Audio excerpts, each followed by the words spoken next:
Olá, turma.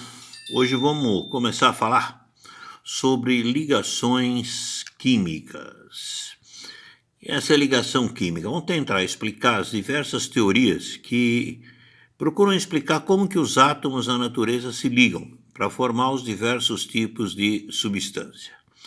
Hoje a gente vai começar falando sobre uma teoria de 1916, lançada por dois cientistas, o alemão Kossel e o americano Lewis, em 1916, que é a chamada teoria do octeto.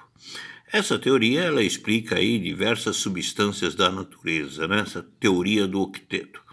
Mais para frente a gente vai falar em ligações químicas envolvendo também a chamada mecânica quântica. Mas, por enquanto, sem mecânica quântica, só a teoria do octeto de 1916. Realçando também que alguns átomos não obedecem essa teoria. A gente vai falar desses átomos um pouquinho mais para frente. A teoria do octeto afirma o seguinte, que todos os átomos da natureza tendem a ficar na sua última camada, na chamada camada de valência, última camada, com a configuração de um gás nobre. Isso é, 8 elétrons na última camada, um octeto. A gente não pode esquecer que existem alguns átomos também que tendem a ficar com 2 elétrons na última camada, que é a configuração do gás nobre hélio. Gás nobre hélio. Ou seja, ao invés de formar um octeto, forma um dueto, tá? Então, os átomos tendem a ficar na última camada com 8 elétrons, configuração de um gás nobre. A partir daí a gente tem uma classificação bem geral dos elementos, onde eu digo assim, os metais são aqueles átomos que normalmente têm 1, 2 e 3 elétrons na camada de valência, na última camada. Com 1, 2 e 3, eles tendem a perder elétrons para se estabilizar, para ficar com a configuração de gás nobre. Se eles vão perder elétrons, eles vão perder carga negativa. Então eles vão se transformar em um cátion positivo. Já os ametais são aqueles que apresentam 4, 5, 6 e 7 elétrons na camada de valência. Esses átomos eles têm tendência a ganhar elétron, a receber elétron. Se eles vão ganhar elétron, eles vão ganhar alguma coisa negativa. Então eles vão se transformar em um ânion negativo. Aí o cara fala assim para mim, Mondra, e os ametais? A gente vai comentar daqui um pouquinho. Embora a Sociedade Brasileira de Química e a IUPAC não chame mais esses átomos de ametais, só classifica em metal e ametal. Mas a maioria da tabela ainda coloca lá os ametais. Então, novamente, a SBQ, Sociedade Brasileira de Química, e a IUPAC não classifica mais em semimetal, né? Semimetal, tá? Só classifica em metal e ametal. Semimetal não faz mais essa classificação. Gás nobre é aquele que tem 8 elétrons na última camada. Ele nem ganha e nem perde elétrons. Ele é um átomo estável, mas não podemos esquecer também do átomo de hélio, que tem 2 elétrons, distribuição 1s2, 2 elétrons totalmente preenchido orbital s, portanto estável. Exceções, olha lá, a essa regra. Se eu pego germânio, que tem 4 elétrons na última camada, estanho, que tem 5, chumbo, 4, bismuto, 5 e polônio, 6 elétrons na última camada, eles são classificados como sendo metais.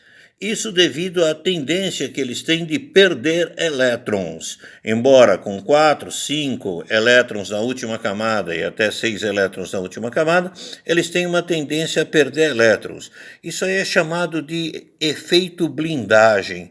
Isso é, o número de elétrons na eletrosfera se torna muito grande, blindando a força de atração nuclear e também existindo uma força de repulsão muito grande entre esses elétrons da eletrosfera, o que faz com que esses elementos tenham o comportamento de metal e não de ametal. São algumas exceções aí à regrinha dos metais e ametais que eu coloquei, né? Tudo bem? Olha lá, tipos de ligação que a gente vai estudar. Ligação iônica, eletrovalente, a covalente ou molecular, a ligação covalente dativa ou coordenada e a ligação metálica, a ligação entre os metais.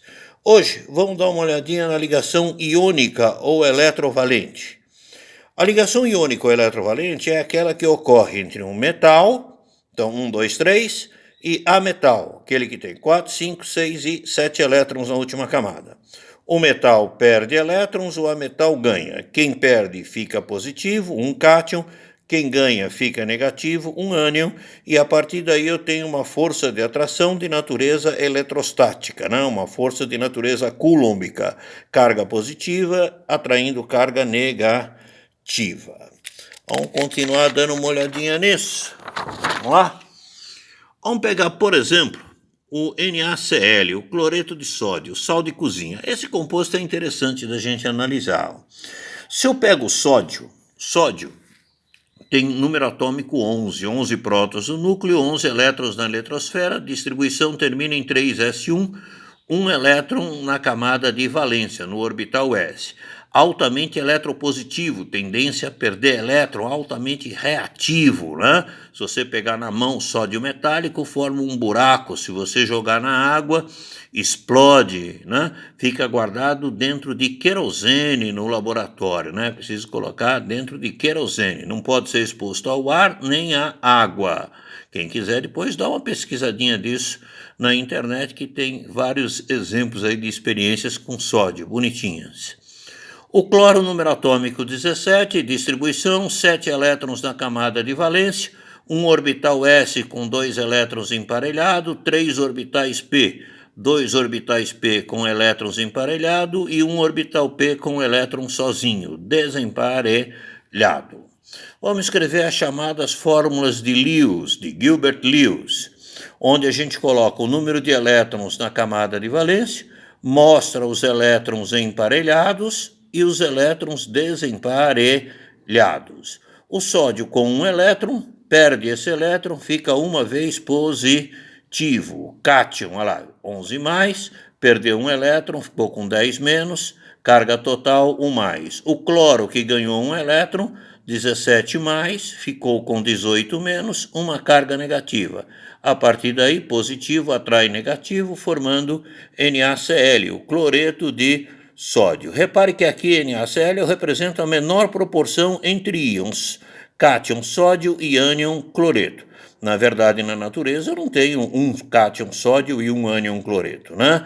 Eu vou ter sextilhões de cátion sódio, sextilhões de ânions cloreto se unindo, formando na natureza um chamado grade ou retículo cristalino de forma cúbica, onde eu vou ter um cátion ligado ao ânion, ânion, cátion, formando no espaço uma forma cúbica. Um segundo exemplo, cálcio e flúor. Cálcio com 2 elétrons na última camada, flúor com 7.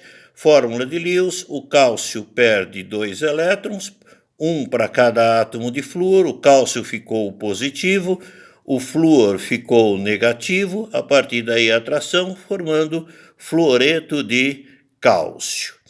Existe também uma regrinha prática para se chegar nessa fórmula. Se eu souber a carga do cátion e se eu souber a carga do ânion, ou seja, a valência do cátion e a valência do ânion, é só multiplicar essas valências em cruz, que eu vou chegar na fórmula da substância. Então, olha lá, o número de cargas positivas vem aqui para baixo do ânion, o número de cargas negativas vai para baixo do cálcio, do cátion. Portanto, Ca2+, F-, multiplica em cruz, vou ter a fórmula CaF2, o fluoreto de cálcio. Al3+, S2-, multiplica em cruz, Al2S3, o sulfeto de alumínio. Repare que essa foi uma explicaçãozinha bem rápida sobre ligação iônica. Acompanhe essa aula com mais detalhes no YouTube, tá? No canal Mondragon. Vai lá no meu perfil, clica o link, você vai ser direcionado ao canal do curso Mondragon. E lá as aulas estão um pouco mais longas, mais bem explicadas. Aqui é rapidinho, né? 10 minutos no máximo. Um abraço, um beijo no coração de vocês. Tchau.